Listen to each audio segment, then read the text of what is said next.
प्यारे बच्चों, स्वागत है आप सभी का पॉली वाला सेमेस्टर के एक नए वीडियो में। और बात करने वाले हैं इस वीडियो में कि अगर आपके B2P के रिजल्ट में बैक लग गई है, सब्जेक्ट में आप फेल हो गए हैं, तो एक आपको मौका मिलता है कि आप अपनी कॉपी को दोबारा जांच करा लीजिए रीचेक का फॉर्म फिलअप करके।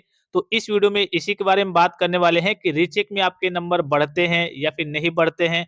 बढ़ते हैं तो किन बच्चों के बढ़ते हैं, नहीं बढ़ते हैं तो क्यों नहीं बढ़ते हैं और किन बच्चों के नंबर नहीं बढ़ेंगे, और बढ़ते हैं तो कितने तक बढ़ सकते हैं। ए टू जेड आपको सारी जानकारी लाइव प्रूफ के साथ मैं आपको सारी जानकारी इस वीडियो के माध्यम से बताने वाला हूं, दिखाने वाला हूं। तो वीडियो को ध्यान से देखेंगे, पूरा देखेंगे और सारी चीजों को समझ जरूर लेंगे। देखिए, मैं जाहिर सी बात है कि मैं ऐसा कभी नहीं चाहूंगा कि हाँ आपका पैसा वेस्ट हो। आपको मालूम है कि रीचेक का जो फीस होता है 500 रुपये आपका पर सब्जेक्ट होता है। और मैं या फिर कोई भी ये नहीं चाहेगा कि हाँ बच्चों का कुछ पैसा वगैरह वेस्ट हो। किनको भरना चाहिए, किनको नहीं भरना चाहिए, ये समझ जरूर लेंगे कि हाँ आपका कल के एक तरीके से नुकसान वगैरह ना हो। ठीक है, सबसे पहले तो सभी प्यारे बच्चों से रिक्वेस्ट करूंगा कि जो भी नए स्टूडेंट्स हैं, चैनल को सब्सक्राइब करके बेल आइकन को प्रेस करके ऑल पे क्लिक कर लेंगे और टेलीग्राम चैनल को ज्वाइन कर लेंगे। यहां से मालूम है आपको कि B2P से संबंधित हर एक प्रकार की ऑफिशियल और ऑथेंटिक जानकारी कम समय में सबसे पहले देखने को मिलती है। ये थोड़ा सा वीडियो डिटेल में रहने वाला है क्योंकि मैं आपको सारी चीजें लाइव तरीके से दिखाऊंगा, समझाऊंगा, बताऊंगा कि किनको भरना है, किनको नहीं भरना है। और फॉर्म की बात करें तो आपको मालूम है कि रिजल्ट जब भी आपका डिक्लेयर होता है तो 5 दिन के अंतराल में आपको रीचेक का फॉर्म देखने को मिल जाता है। तो जल्दी आपका फॉर्म भी आने वाला है। हो सकता है कि अगर आप इस वीडियो को लेट से देख रहे होंगे तो हो सकता है कि आपका फॉर्म भी आ गया हो, जो बच्चे लेट से देखेंगे। अब अभी फिलहाल की बात करें, वर्तमान की बात करें, आज आपका डेट हो गया लगभग लगभग 17 तारीख। तो आज के डेट में अभी आपका फॉर्म नहीं आया है। हो सकता है आज देर रात तक या फिर कल तक या फिर परसों तक आपको अपना फॉर्म वगैरह देखने को मिल जाए। तो फॉर्म को कैसे भरना है, क्या प्रोसीजर रहता है, कैसे पेमेंट करना है, वो सारी जानकारी यहाँ से आपको मिलती रहेगी। ठीक है, तो सबसे पहले जान लेते हैं। जैसे इनका आपको दिख रहा होगा, ये कब का रिजल्ट है, अब मैं आपको दिखा दूं। हाँ, सबसे पहले एक चीज समझिए कि इसको कहते क्या है। इसको कहते हैं रिवोल्यूशन। यहाँ पे आपको ऑफिशियली दिख रहा होगा रिवोल्यूशन का रिजल्ट। इसी को शॉर्ट में हम क्या कहते हैं, रीचेक। रीचेक में क्या होता है कि आपकी दोबारा कॉपी क्या होती है, जांच होती है। फिर जो मेन मेन पॉइंट है वो मैं आपको बता रहा हूँ। ठीक है, रीचेक में अर्थात रिवोल्यूशन कहते हैं, शॉर्ट में इसे रीचेक कहते हैं। तो इसमें क्या होता है, आपकी कॉपी दोबारा जांच होती है। कैसे जांच होती है, तो आपकी कॉपी डिजिटल तरीके से जांच होती है। अब डिजिटल तरीके से कैसे जांच होती है, एग्जाम्पल के लिए समझिए कि ये मान लीजिए कि आपकी कॉपी है। क्या है, ये आपकी कॉपी है जो आपने एग्जाम में क्लास में बैठ करके बोर्ड एग्जाम में आपने कॉपी को लिखा था। ये कॉपी कहाँ गई है, आपके बोर्ड में गई है। अब बोर्ड ने क्या किया है, इसको स्कैन करके एक पीडीएफ बना लिया है। क्या किया है बोर्ड ने, इसको स्कैन करके एक पीडीएफ बना लिया है। अगर आपने मोबाइल नंबर वगैरह लिखा हुआ तो डायरेक्टली आपका 00 नंबर कर दिया गया होगा। ठीक है, तो अब बोर्ड ने क्या किया है, इसको पीडीएफ बना लिया है। पीडीएफ बनाने के बाद से जहां जहां पे कॉपी चेक होती है, गवर्नमेंट कॉलेज वगैरह में कॉपी चेक होती है, तो बोर्ड ने पीडीएफ बना करके उस कॉलेज की कल की वेबसाइट होती है B2P पे, इंस्टीट्यूट लॉगिन, वहां पे भेज दिया है। वहां पे टीचर क्या करेंगे, अपना लॉगिन करेंगे और आपकी कॉपी को कंप्यूटर पे बैठ करके टीचर ही चेक करेंगे। ऐसा नहीं है कि कंप्यूटर चेक करेगा, नहीं, टीचर ही चेक करेंगे, लेकिन सिस्टम पे बैठ करके कॉपी को चेक करेंगे। तो यही आपका क्या होता है, डिजिटल चेकिंग का प्रोसेस होता है, अर्थात डिजिटल तरीके से आपकी कॉपी चेक होती है। इतना आप समझ गए कि हाँ डिजिटल तरीके से चेक होती है। अब एक और इंपॉर्टेंट पॉइंट देख लीजिए कि जो भी एग्जामिनर पहली बार, मान लीजिए कि किसी एग्जामिनर ने आपकी आपकी कॉपी को चेक किया है, उसने दिया है 8 नंबर। अब आपने रीचेक का फॉर्म फिलअप किया, अर्थात रिवोल्यूशन का फॉर्म फिलअप किया। मैं बार बार रीचेक ही कहूंगा, रिवोल्यूशन इसे, इसका ऑफिशियल नाम क्या है, रिवोल्यूशन है, जिसे रीचेक भी कहते हैं। रीचेक और रिवोल्यूशन दोनों एक ही है। ठीक है, तो मान लीजिए कि पहली बार किसी टीचर ने आपकी कॉपी को चेक किया, आपकी 8 नंबर आपका आपको उसने 8 नंबर दिया और आपकी बैक लग गई है। अब जब आप रीचेक का फॉर्म फिलअप करेंगे तो जो पहला टीचर आपकी कॉपी को चेक किया है, वो टीचर जो है, ये वाली कॉपी आप रीचेक का फॉर्म फिलअप करेंगे तो फिर से जब आपकी कॉपी दोबारा जांच होगी, सेम वही डिजिटल तरीके से जांच होगी, तो वही टीचर, सेम टीचर आपकी कॉपी को नहीं चेक करेगा। ये पहला पॉइंट हो गया कि हाँ सेम टीचर हमारी कॉपी को नहीं चेक करेगा।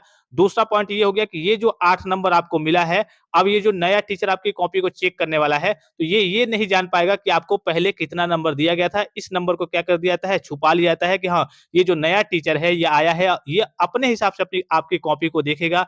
उसको अच्छा लगेगा तो वो और ज्यादा नंबर दे देगा। उसको अच्छा लगेगा कि नहीं ये बच्चा 20-25 नंबर पाने लायक है तो वो 20-25 नंबर देगा। उसको लगेगा कि नहीं ये बच्चा तो 3 नंबर ही लायक है तो वो 3 नंबर ही देगा। अर्थात इसको जैसा अच्छा लगेगा वो अपने इच्छा के अकॉर्डिंग आपकी कॉपी को क्या करेगा, जांच करेगा। तो ये 2 पॉइंट आप समझ गए कि हाँ नया टीचर आपकी कॉपी को चेक करता है। और दूसरा कि आपका मार्क्स जो भी पहले दिया गया होता है वो हिडन रहता है, अर्थात तो ये दूसरा एग्जामिनर जो आपकी कॉपी को चेक करता है उसको ये सारी चीजें दिखती नहीं है। अब उसकी मर्जी है, उसको जो भी अच्छा लगेगा कि हाँ भाई, जैसे अब इसमें ये होता है कि 2 टाइप के टीचर हो जाएंगे। एक होते हैं थोड़े से हार्ड नेचर के, एक होते हैं थोड़े से सॉफ्ट नेचर के। अगर कोई हार्ड नेचर का होगा तो हो सकता है कि जितना आपको नंबर पहले मान लीजिए कि 8 नंबर मिला था, इसको लगेगा कि हाँ, ये और खड़ूस टाइप का जैसे कह सकते हैं, हालाँकि टीचर को खड़ूस नहीं कहना चाहिए, लेकिन यहाँ पे मैं इस शब्द का प्रयोग कर रहा हूँ। हो सकता है कुछ हार्ड नेचर नेचर के टीचर होते हैं, उनको लगेगा कि नहीं ये तो 4 नंबर लायक ही है, तो हो सकता है कि वो आपका नंबर और कम कर दे।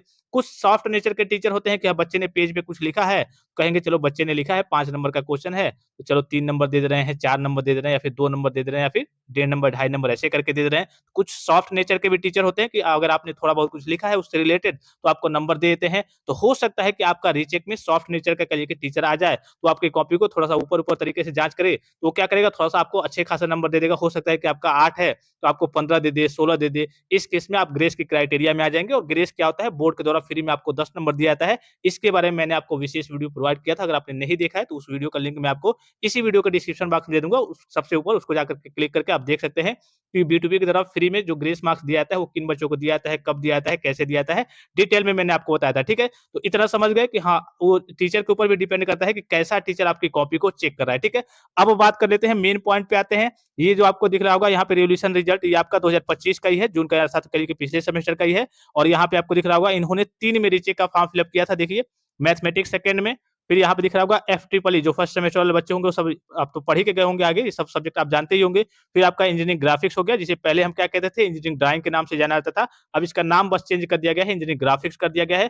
तो ये 3 सब्जेक्ट में इन्होंने रीचेक का फॉर्म फिल अप किया था और रिजल्ट आया है तो देखिए कितना-कितना आया है 16 है, 14 है और 1 है। बस इसमें इनका कितना था? इसमें इनका 8 के आस-पास था और इनका क्या हो गया है 14 हो गया है और इन दोनों में क्या है सेम मार्क्स है, ठीक है? सेम मार्क्स है, किसी-किसी में कई सारे बच्चों के घटते भी हैं, लेकिन इनका क्या हुआ है, इनका एक में 16 है, एक में 8 के आस-पास था तो इसमें 14 हो गया है और एक में 1 है। अर्थात कहने का मतलब है कि इनका जितना मार्क्स था उतना ही सेम-सेम आया है। एक सब्जेक्ट में क्या हुआ है बस इनका बढ़ा है 14 नंबर हो गया है। तो कहने का सीधा मतलब क्या है, यहाँ पे थोड़ा-सा समझेंगे जितने बच्चों की बैक लगी है। अगर आपके कल की अंदर कॉन्फिडेंस होगा कि हमने लिखा है और लिखने का मतलब ये नहीं कि आपने सपोज कीजिए कि आपने 20 नंबर लायक लिखा है, आपको लग रहा है कि हाँ, यार हमें 20 नंबर मिल जाना चाहिए था, हमने 20 नंबर लायक लिखा है, तो ज़ाहिर-सी बात है कि ये तो आपको लग रहा है, लेकिन जो टीचर चेक किया आपकी कॉपी को, तो टीचर थोड़ा-सा एक तरीके से हार्ड तरीके से चीज़ों को चेक करते हैं, यानी कि आपकी नज़र और टीचर की नज़र में एक तरीके से देखने के तरीके में अंतर होता है, ठीक है? तो आपने मान लीजिए कि आपने लिखा है सपोज कीजिए एग्ज़ाम्पल के लिए बता रहा हूँ कि आपने 5-5 नंबर के 4 क्वेश्चन्स को अटेम्प्ट कर दिया है, ठीक है? और आपको लगता है कि हाँ भाई, हमें 20 नंबर तो मिल ही जाएगा, हम पास हो जाएँगे। अब भाई ज़ाहिर-सी बात है कि आपने जो 4 क्वेश्चन अटेम्प्ट किया है 5-5 नंबर का, बहुत सही तरीके से, ठीक है? तो जो एग्ज़ामिनर आपकी कॉपी को चेक करते हैं, तो 3-3 नंबर से ज़्यादा नहीं देते हैं। बहुत रेयर केस में आपको 4 नंबर देखने को मिलता है। तो 3, 3 6, 3 9, 3 12, ठीक है? आपका 12 नंबर तक ही पहुँच जाएगा, तो इस केस में आपकी बैक लग जाएगी। तो कहने का मतलब है कि अगर आपके अंदर कॉन्फिडेंस होगा कि हमने 25 या फिर 30 प्लस लिखा है, कितना? आप मिला लेंगे भाई, आपने पेपर दिया है, आपको अंदाजा होगा एक-एक नंबर के क्वेश्चन कितने सही हैं, 2-2 नंबर के कितने सही हो सकते हैं, कितना हमने सही लिखा है, 5-5 नंबर, ढाई-ढाई नंबर में कितना हमने सही लिखा है। तो एक बार आप मिलान कर लेंगे। अगर आपका डेटा कम से कम बहुत कम जाए तब भी आपका 25 प्लस जाना चाहिए। अगर आपको लगे कि हाँ, हमें 25 प्लस नंबर एक तरीके से मिल जाएगा आपके जोड़ने के अकॉर्डिंग, ठीक है? तब आपको क्या करना है, रीचेक की ओर जाना है। अगर आपको लगेगा कि नहीं यार, मुझे 20 नंबर 22 नंबर मिल जाएगा, अर्थात इतने के आस-पास हमने किया ही है, तो इस केस में ज़ाहिर-सी बात है कि आपका 8 नंबर, 10 नंबर, 12 नंबर, 14 नंबर मिला होगा और इस केस में आपके नंबर नहीं बढ़ने वाले हैं, तो इस बात का आपको विशेष ख्याल रखना है। तो सबसे इम्पोर्टेंट चीज़ क्या है कि आपके अंदर कॉन्फिडेंस होना चाहिए कि भाई हाँ, हमने इतना लिखा है। और बहुत सारे बच्चों की मैं बात करूँ, ऐसा नहीं है कि हाँ, सभी टीचर अच्छे ही होते हैं। बहुत सारे बच्चे जिनका जो खास करके फर्स्ट सेमेस्टर के थे, इंजीनियरिंग ग्राफिक्स की बात करें, बहुत सारे बच्चों की बैक आई है और बच्चे सभी सब्जेक्ट में क्या है, पास है, अच्छे खासे नंबर से पास है, ठीक है? लेकिन ये सब्जेक्ट में, इन सब्जेक्ट में कहिए कि इंजीनियरिंग ग्राफिक्स में कई सारे बच्चों के कितने नंबर आए हैं, किसी के 5 नंबर आए हैं, किसी के 3 नंबर आए हैं, किसी के 8 नंबर आए हैं, किसी के 12 नंबर आए हैं। जबकि उन्होंने कई सारे बच्चों से मेरी बात हुई, उन्होंने सही तरीके से सारी चीज़ों को अटेम्प्ट भी किया है, लिखा भी है। तो इस केस पे इन बच्चों को रीचेक की ओर जाना चाहिए, 100% रीचेक की ओर जाना चाहिए और जहाँ तक उम्मीद है कि आपका रीचेक में ये सारी चीज़ें क्लियर हो जाएँगी, क्योंकि आपने लिखा है, आपके अंदर कॉन्फिडेंस भी है और बहुत सारे बच्चे हर एक सब्जेक्ट में पास हैं और अन्य सब्जेक्ट की बात है तो इतना कम नंबर तो होगा नहीं। तो ज़ाहिर-सी बात है कि कहीं न कहीं जो टीचर वगैरह आपकी कॉपी को चेक किया है पहली बार, उसकी ओर से कोई लापरवाही की गई होगी या फिर उसने अच्छे तरीके से आपकी कॉपी को देख कर के सही तरीके से चेक नहीं किया होगा। तो इस केस में इन सभी बच्चों को क्या करना है, रीचेक की ओर जाना है। तो मैंने पहला पॉइंट क्या बताया कि सबसे मेन है कि आपके अंदर कॉन्फिडेंस कितना है, आपने कितना किया है। अगर आपका 25 प्लस मार्क्स जा रहा है, आपके जोड़ने के अकॉर्डिंग 25 या फिर 30 प्लस, तो इस केस में आपको 100% क्या कराना है, अपनी कॉपी को रीचेक कराना है। और रीचेक के बारे में आपको मालूम है कि ₹500 इसका पर सब्जेक्ट करिए कि इसका फीस लगता है। तो जिन बच्चों के अंदर कॉन्फिडेंस नहीं होगा वो रीचेक की ओर नहीं जाएँगे।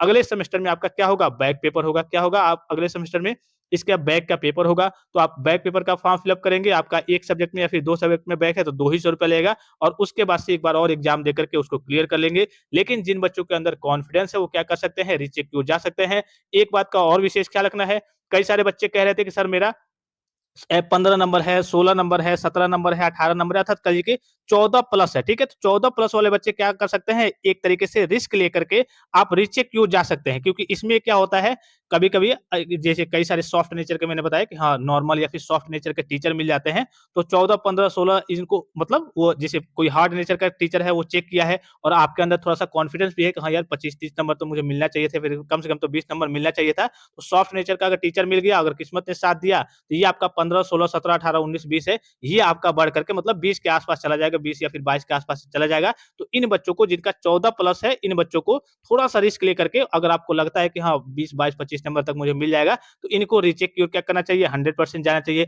जिनका बहुत ज़्यादा कम नंबर है और अगर उनके अंदर कॉन्फिडेंस है, तब उनको रीचेक की ओर जाना है, अगर कॉन्फिडेंस नहीं है, तब आपको रीचेक का फॉर्म फिल अप नहीं करना है। आगे जाकर के जो आपका बैक पेपर का के लिए फॉर्म फिल अप होगा, ₹200 लेंगे, 1 और 2 सब्जेक्ट के, 3 सब्जेक्ट है तो 300, 4 सब्जेक्ट है तो 400, 5 सब्जेक्ट है तो 500 बैक की फीस लगेगी। तो उसके बाद से आपको कहिए कि बैक पेपर का फॉर्म फिल अप करके, बैक पेपर का एक बार और पढ़ाई करके, बैक पेपर का एग्जाम वगैरह दे करके उसको क्लियर करना होगा, क्योंकि रीचेक कराने से कोई फायदा आपका होगा नहीं, जब कॉन्फिडेंस नहीं है, आपने लिखा नहीं है, तो रीचेक में आपका केवल पैसा ही वेस्ट हो जाएगा और कोई फायदा नहीं। हाँ, साइड वाले बच्चे थोड़ा-सा ध्यान देंगे, बहुत सारे बच्चे साइड से कल आपने मैंने आपको कल रात में भी अपडेट किया था कि साइड से कोई अगर आपसे कहता है कि हाँ, इतना दे दो, हम क्या करेंगे आपका कल के बैक वगैरह क्लियर करा देंगे, ठीक है? या फिर इतना दे दो, तो इस केस में इस झांसे में आपको नहीं पड़ना है, नहीं तो आपका कल के पूरा अमाउंट जो है, वो एक तरीके से वेस्ट हो जाएगा और आपका कोई काम नहीं होगा। इन झांसों में आपको नहीं पड़ना है, इन कल के एक तरीके से इन गतिविधियों में आपको नहीं पड़ना है, इस बात का आपको विशेष ख्याल रखना है और लाइव तरीके से ही मैं आपको दिखा रहा हूँ, यहाँ पे देखिए रिवोल्यूशन मार्क्स की बात करें, इनका बस एक में कहिए कि 8 से लेकर के 14 हो गया था और दोनों में सेम के सेम नंबर आए थे। अब बच्चे यहाँ पे सोचेंगे कि सर इसका भी तो 14 नंबर है, इनका भी कहिए कि एक तरीके से बढ़ा नहीं है। तो हाँ, बहुत सारे बच्चों का, अधिकतर बच्चों का क्या होता है, सेम का सेम, अर्थात कहिए कि उसी के आस-पास देखने को मिलता है, कभी-कभी सेम नंबर देखने को मिल जाता है, कभी-कभी उसी के आस-पास देखने को मिल जाता है। लेकिन अगर आपने लिखा है, आपके अंदर कॉन्फिडेंस है, तो आपका जो मार्क्स है, वो थोड़ा-सा बढ़ सकता है, अगर आपने अच्छे से लिखा है तो। ये सारी चीज़ें डिपेंड करती हैं आपके ऊपर, ठीक है? तो इतनी चीज़ों को आप समझ गए। अब बात कर लेते हैं कि रीचेक का फॉर्म करिए कि कब से फिल अप होगा, तो मैंने आपको शुरू में ही बताया कि जल्द ही आपको ऑफिशियल नोटिफिकेशन देखने को मिल जाएगा। तत्काल प्रभाव से जैसे ही नोटिफिकेशन जारी होता है, मैं आपको अपडेट प्रोवाइड कर दूँगा कि आपको कैसे फॉर्म को फिल अप करना है, कैसे आपको फी का पेमेंट करना है, पूरा प्रोसेस मैं आपको बताते रहूँगा। तो अगर आपके अंदर कॉन्फिडेंस है, तो आप रीचेक की ओर जा सकते हैं, नहीं कॉन्फिडेंस है, तो आप क्या करेंगे, रीचेक को आप क्या करेंगे, स्किप कर देंगे, एक तरीके से उसको साइड कर देंगे। अभी आपका जो second semester, 4th semester, 6th semester का एग्जाम होने वाला है, उसी में इसका कह लीजिए कि बैक पेपर का कह लीजिए कि फॉर्म फिल अप होगा। बैक पेपर का फॉर्म फिल अप करके एक बार और पढ़ाई करके उसका एग्जाम दे करके उसको अच्छे तरीके से पढ़ के क्लियर कर लेंगे। तो आई होप कि वीडियो आपको काफ़ी ज़्यादा हेल्पफुल और इन्फॉर्मेटिव लगा होगा और किसी प्रकार का संदेह हो, कोई भी जानकारी चाहिए तो आप कमेंट बॉक्स में कमेंट करके पूछ सकते हैं। फिलहाल इस वीडियो में इतना ही, इजाज़त दीजिए। धन्यवाद। Thanks for watching. मिलते हैं नेक्स्ट वीडियो में।